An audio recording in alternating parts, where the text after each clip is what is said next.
Assalamualaikum warahmatullahi wabarakatuh. Perkenalkan, saya Salsabila Nivia Usman dari kelas 10 MIPA 3 absen 33. Di sini saya akan menjelaskan tentang perjuangan Rasulullah SAW di Mekah.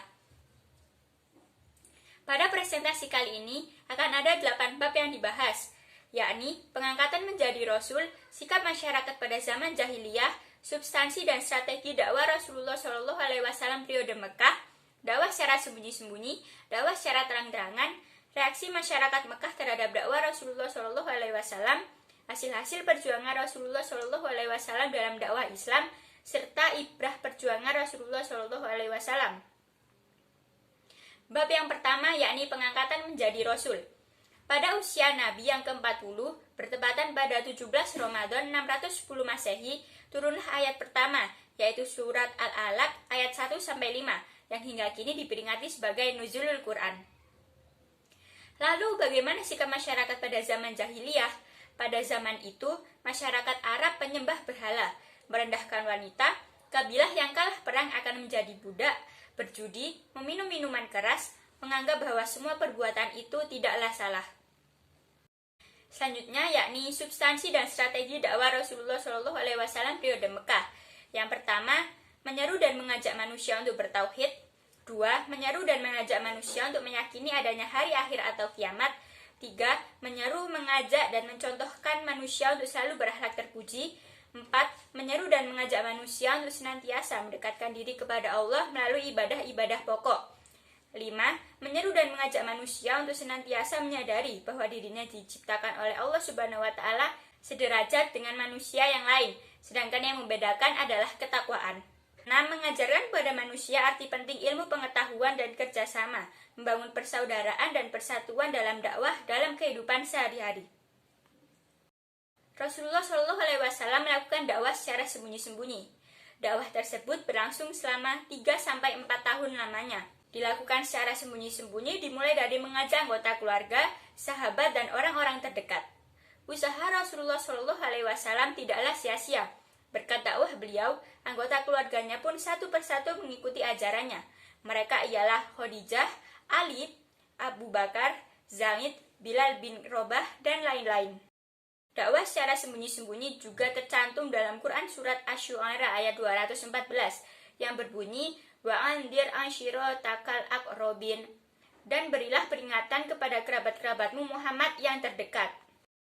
Selain itu, Rasulullah SAW juga melakukan dakwah secara terang-terangan, yakni dengan cara mengundang kaum kerabat keturunan dari Bani Hashim untuk menghadiri jamuan makan dan mengajak agar masuk Islam. Ada 3 orang kerabat dari kalangan Bani Hashim yang masuk Islam tetapi merahasiakannya.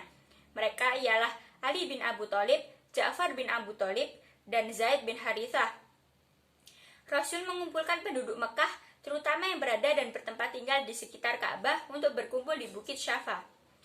Beberapa pembesar Quraisy yang masuk Islam antara lain Hamzah bin Abdul Muthalib yang masuk pada tahun ke-6 kenabian, dan Umar bin Khattab masuk pada 581 dan 644 Masehi. Rasulullah SAW juga menyebarkan dakwahnya kepada penduduk di luar kota Mekah, dan yang masuk Islam antara lain Abu Dzar al-Ghifari, seorang tokoh kaum Ghifar, dan Tufail bin Amr ad-Dausi, seorang penyair terpandang dari kaum Daus.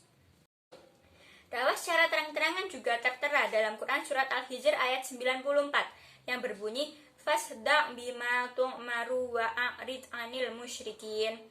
Maka sampaikanlah Muhammad secara terang-terangan segala apa yang diperintahkan kepadamu, dan berpalinglah dari orang yang musyrik.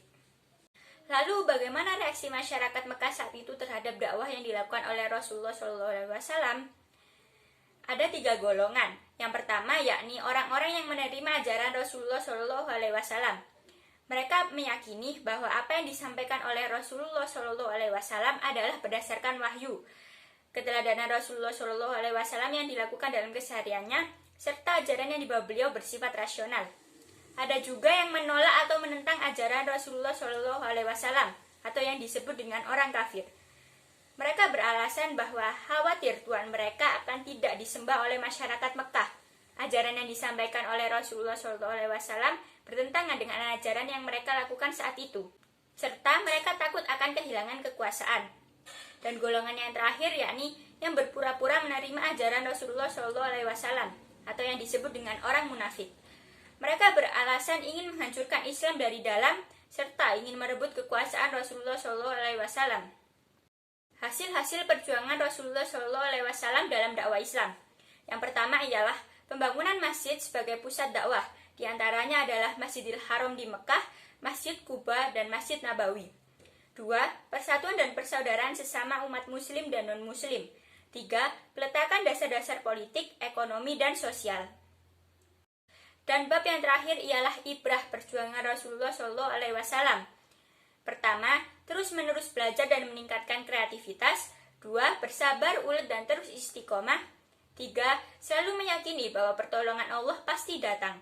4. Memahami dan menyadari bahwa tugas seorang muslim adalah berdakwah dengan bijaksana, memberi dan mendiskusikannya dengan cara terbaik. 5. Memahami dan meyakini bahwa ujian pasti akan datang. 6. Tidak membeda-bedakan orang lain. 7. Mempertemukan dan mempersatukan beberapa kelompok yang berbeda. 8. Membangun fasilitas dakwah. 9. Menciptakan dan memperbaiki kekuatan ekonomi, politik, sosial, dan militer.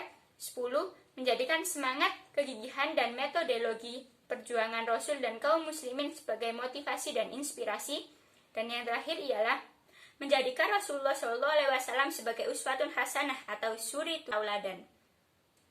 Sekian presentasi dari saya. Mohon maaf bila ada salah kata maupun perbuatan. Semoga video ini dapat bermanfaat. Terima kasih. Wassalamualaikum warahmatullahi wabarakatuh.